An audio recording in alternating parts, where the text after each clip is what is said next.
3, 2, 1. Hello and welcome to the Fighting Moose podcast.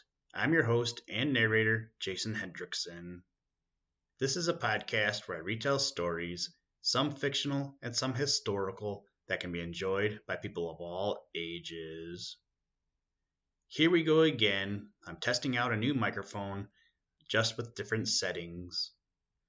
I think this is going to be the last time I use this microphone. I'm not super happy with it, but I like the quality of my old mic better. With that being said, we're going to read the story titled Johnny Cake, which comes to us from the book The Crimson Fairy Book, edited by Andrew Lang. I will include a recipe and some history I found about Johnny Cakes in the show notes, but in short, Johnny Cakes look like pancakes and are apparently originally from the Shawnee tribe. I might try them out, and when and if I do, I'll have to let you know how it goes. Now, let's turn to today's story. I hope you enjoy.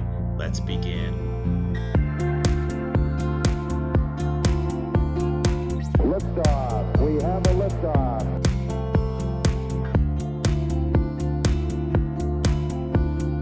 We choose to go to the moon in this decade and do the other things, not because they are easy, but because they are hard.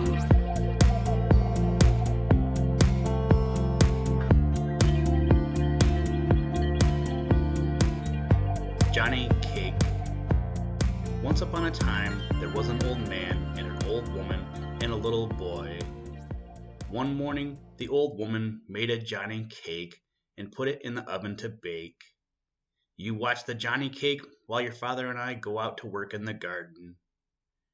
So the old man and the old woman went out and began to hoe potatoes and left the little boy to tend the oven. But he didn't watch it all the time, and all of a sudden he heard a noise and he looked up and the oven door popped open and out of the oven jumped Johnny Cake and went rolling along end over end towards the open door of the house. The little boy ran to shut the door, but Johnny Cake was too quick for him and rolled through the door, down the steps, and out into the road long before the little boy could catch him. The little boy ran after him as fast as he could clip it, crying out to his father and mother, who heard the uproar and threw down their hoes and gave chase too. But Johnny Cake outran all three a long way and was soon out of sight, while they had to sit down, all out of breath, on a bank to rest. On went Johnny Cake, and by he came to two well diggers, who looked up from their work and called out, "Where ye going, Johnny Cake?" He said, "I've outrun an old man and an old woman and a little boy, and I can outrun you too." "Ye can ye? We'll see about that," said they, and they threw down their picks and ran after him, but couldn't catch up with him, and soon they had to sit down by the roadside to rest. On ran Johnny Cake, and by he came to two ditch diggers who were digging a ditch. "Where ye going, Johnny Cake?" said they. He said, "I've outrun an old man and an old woman and a little boy and two well diggers, and I can outrun you too." "Ye can ye? We'll see about that," said they, and they threw down their spades and ran after him too. But Johnny Cake soon outstripped them also, and seeing they could never catch him, they gave up the chase and sat down to rest. On went Johnny Cake, and by he came to a bear. The bear said, "Where ye going, Johnny Cake?" He said, "I've outrun an old man and an old woman and a little boy and two well diggers and two ditch diggers, and I can outrun you too." "Ye can ye?" growled the bear. "We'll see about that," and trotted as fast as his legs could carry him after Johnny Cake, who never stopped to look behind him. Before long, the bear was left so far behind that he saw he might as well give up the hunt first as last, so he stretched himself out on the roadside to rest. On went Johnny Cake, and by he came to a wolf. The wolf said, "Where you going, Johnny Cake?" he said. "I've outrun an old man and an old woman and a little boy and 2 well diggers and 2 ditch diggers and a bear, and I can outrun you too." "Ye can ye?" snarled the wolf. "We'll see about that." And he set into a gallop after Johnny Cake, who went on so fast that the wolf too saw there was no hope of overtaking him, and he too lay down to rest.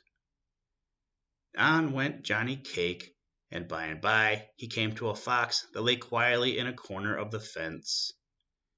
The fox called out in a sharp voice, but without getting up, "Where ye going, Johnny Cake?" He said, "I have outrun an old man and an old woman and a little boy and 2 well diggers and 2 ditch diggers, a bear and a wolf, and I can outrun you too." The fox said, "I can't quite hear you, Johnny Cake. Won't you come a little bit closer?" turning his head a little to one side. Johnny Cake stopped his race for the first time and went a little closer and called out in a very loud voice, "I have outrun an old man and an old woman and a little boy and 2 well diggers and 2 ditch diggers and a bear and a wolf, and I can outrun you too." "Can't quite hear you. Won't you come a little closer?" said the fox in a feeble voice as he stretched out his neck towards Johnny Cake and put one paw behind his ear. Johnny Cake came up close and leaning towards the fox screamed out, "I've outrun an old man and an old woman and a little boy and 2 well diggers and 2 ditch diggers and a bear and a wolf, and I can outrun you too." "You can you?" yelped the fox, and he snapped up the Johnny Cake in his sharp teeth in the twinkling of an eye.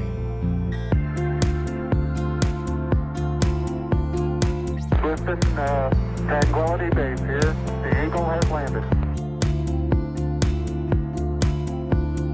That's one small step for man,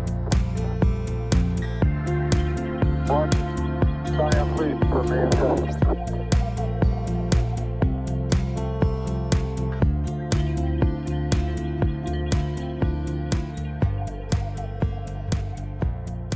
Thank you for listening to this episode of the Fighting Moose podcast.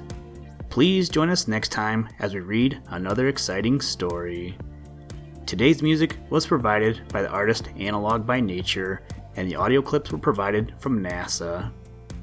For more information to download and or listen to audio or materials from all our recordings, or to contact us, please visit www.thefightingmoose.com, or you can follow the links in the show notes.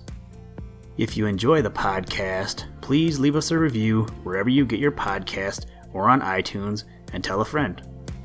Thank you for your patronage, and as always, try and do a random act of kindness every day. Mission complete, Houston. After serving the world for over 30 years, the space shuttle earned its place in history.